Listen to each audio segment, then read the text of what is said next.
Do you have a friend who is so brilliant or talented? So much that they could be the GOAT at their thing? If only they would put in more effort and stop being such a couch potato? Or maybe you are that friend. Then you, your friend, and Seishiro Nagi from Blue Lock are the lazy genius. Someone of very high intelligence or talent, but minimal in effort. Nagi is a freak of nature on the field, but an absolute slouch off the pitch. And hold up, this isn't a review video. We'll save that for later. But here's a quick rundown of how I scored it. In a world that highly rewards and praises people who work hard, some believe that the lazy genius is more effective because they work smart. What you may not know is that you are not lazy. You are just triggered. Let's find out about how yours and the mind of Seishiro Nagi works. Let's find out about the lazy genius. What does it mean?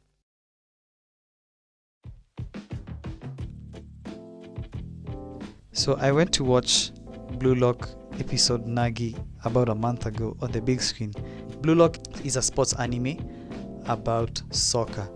And so this group of 300 candidates get selected for a secret training program called the Blue Lock program that aims to pick the best out of the play for the Japanese under-20 team. And the protagonist of the anime is called Seishiro Nagi. He is a brilliant player, but Nagi doesn't see that in himself.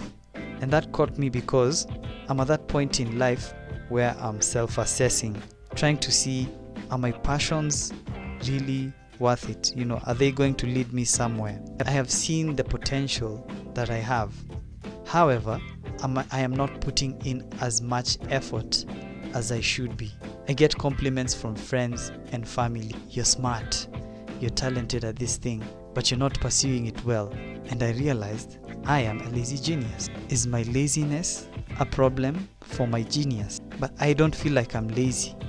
Am I a problem, or is there more? And so to do a deep dive into this concept of the lazy genius and more insight into why Seishiro Nagi is who he is, we need to do a deep dive and talk to an expert.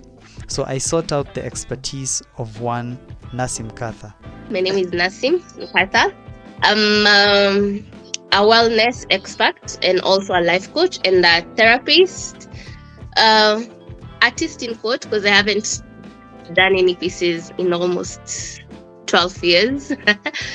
And also run a mental health organization called Hugs. So yeah, I'm also a CEO and director of a mental health organization. Normally, we operate in what is called a cognitive triangle: thoughts, feelings, behavior.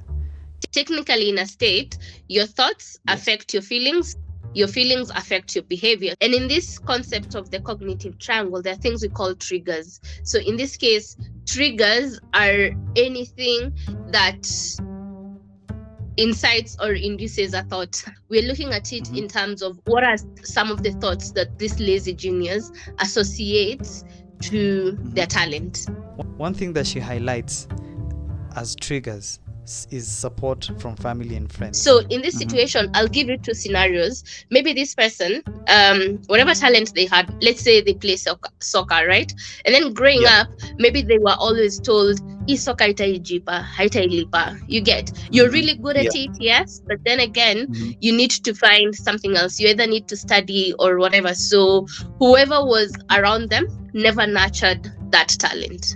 So the feelings that they associate to whatever talent they have now starts shifting, and then as a result, their behavior will also be affected. So they won't be putting in too much work into whatever it is that they're doing. In the case of Seishiro Nagi, I don't think he suffers from the first scenario because he gets a lot of support, particularly his best friend Reo. He gives him a lot of support and is actually his main drive as to why he keeps on pushing himself to the next level.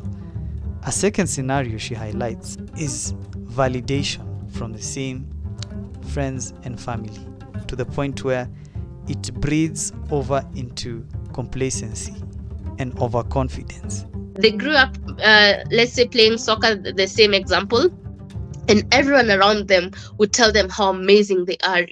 Ile sasa di kitu inafura, ile unajua, me, I'm really good at this, mimi ndio OG kwa hii kitu and everything. So that also has its own effects. One, you might be overconfident, where you feel like hakuna msi mwingine anaweza fanya hii kitu venye mi naweza ifanya, so like there's no need for me to do too much because I know I'm already there. Could it be the second scenario, overconfidence? Not really. I think not really, because you don't see him really bragging about it or saying that he's the best. To him, it's just like, meh, I know you can do it, but I won't bother doing it. There could be another reason to this. This could be imposter syndrome. Imposter syndrome is the inability to believe in your own success, that your success is deserved or that has been achieved legitimately because of your own efforts.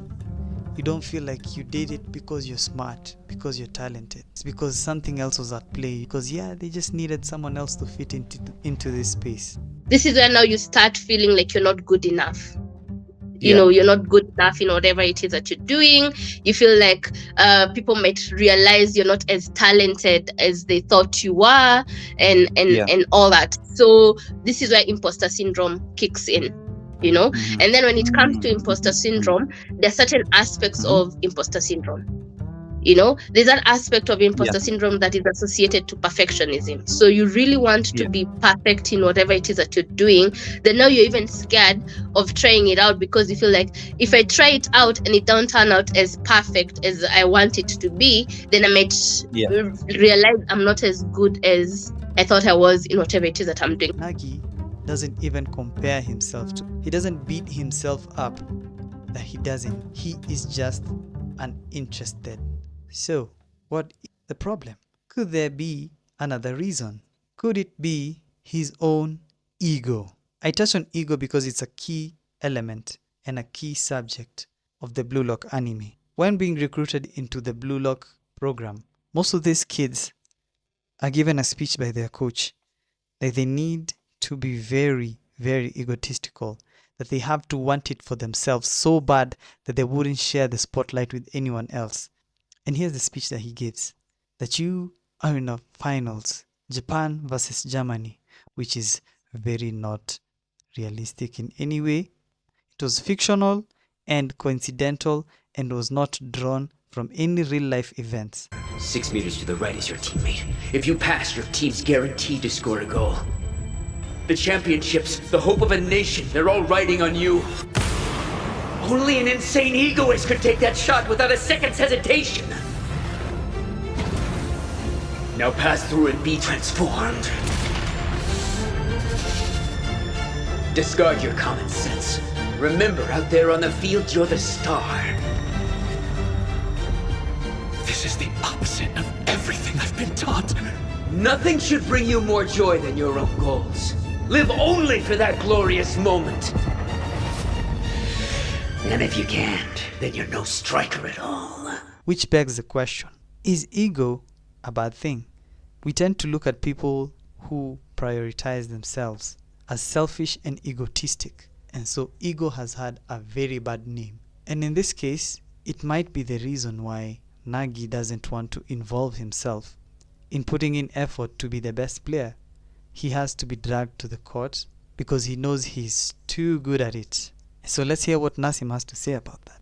Do you think that ego can actually be harnessed as motivation to improve someone's performance so that they become top performer? Or is it just a recipe for disaster because you will be coming off as cocky and won't be able to work with other people? Because we do work in networks. First of all, let's understand id, ego, and superego. Because most of the time, did you first of all know ego is actually the balance between superego and id? Id is our desires. It's based on our desires, and most of the time we are born with id. It's that aspect of wanting it and wanting it now. And then now superego, it's more of I want you to think of it as an angel and a devil. Id is a devil, superego is an angel, whereby it looks at life as it's more realistic and more rational. So when you're looking Okay. at the ego, we're looking at it as a balance Awesome. between the two extremes that you're Mhm. dealing with, or whatever dilemma that you're in. The ego comes in to play as a balancer or something, you know. So Yeah. and most of the time, most people, I don't know why or where this came from, whereby we consider ego as a bad thing, but when it's Mm. harnessed in the right way, when it's used um according to how it's supposed to be used, then it Mhm. becomes a good thing. Because again, remember, Awesome. you can if the term here is moderation, if you miss Mhm. out on moderation, you can either be on the extreme bad side, or you can either be on Mhm. the extreme good side. So it depends on how Mm. you moderate the situation. As maniacal as the coach is, I hate to break it to you guys, but I believe that he is right. You have to use your ego. Ego is the balancing point.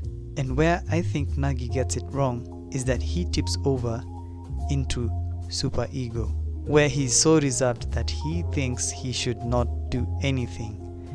But this changes the more he starts playing and getting worthy opponents on the field, the more he starts coming back into it and realizing, I actually love this thing. I am doing it for me, and I am as good as I think I am. And at the end of the film, he sets off and has accepted this in himself, and he sets off onto this journey of self-discovery, of putting in more effort to the point of wanting to see where this will lead him. He embraces the unknown. He accepts himself for being as good as he is, and he uses this as his power and his drive for putting in effort to becoming the best.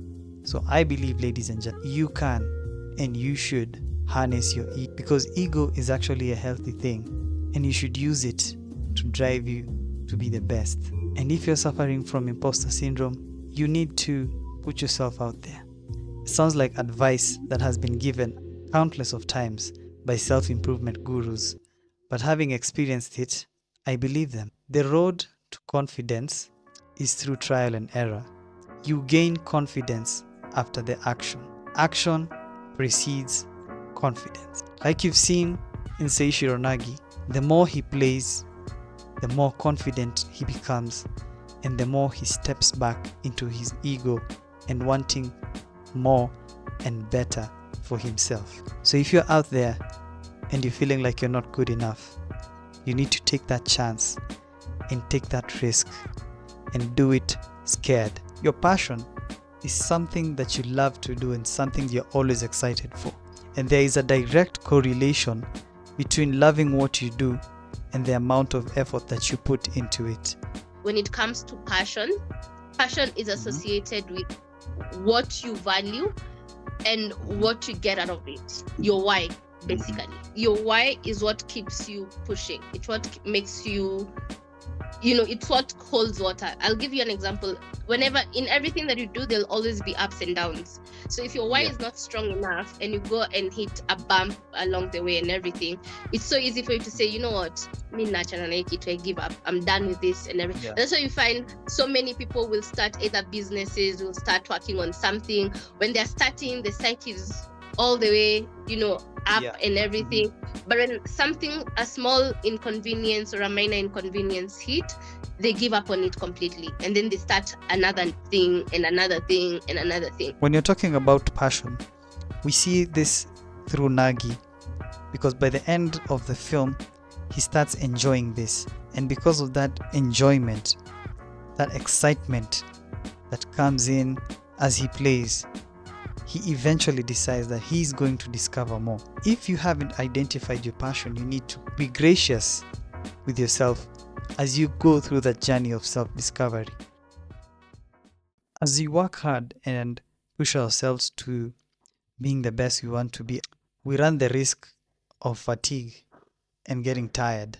We run the risk of burnout. Burnout is being in a state of physical, mental, or emotional exhaustion, and you're unable to meet constant demands from your day to day, and you end up coming off as lazy. So you've done all the work, you've assessed your passion, you've built your confidence, and are working each and every single day but you're just physically tired and not able to do what you need to do to get you to be where you want to be. So how do we avoid putting ourselves in this situation? First of all, you need to learn how to prioritize your tasks. Don't bite more than you can chew, because you have too many tasks to handle, and eventually you start to blame that one thing that you really, really want to put in focus on as the main reason for your burnout, and you end up giving up on it. You also need to embrace leisure, take care of yourself, and learn to take breaks.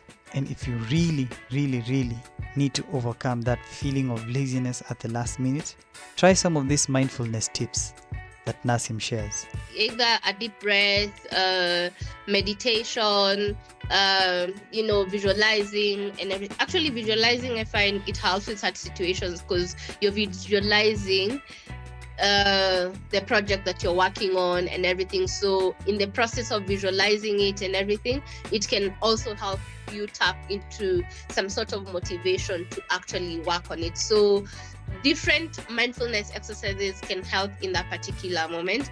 And also just giving yourself like a break, like a 5 minutes break, a 10 minutes break, and telling yourself after this break I'll get back into whatever work that I need to do. And at the same time, I would also want to know, why did you have to wait till last minute for you to do? Because now that is giving procrastination, and that is another thing that also needs to be looked into.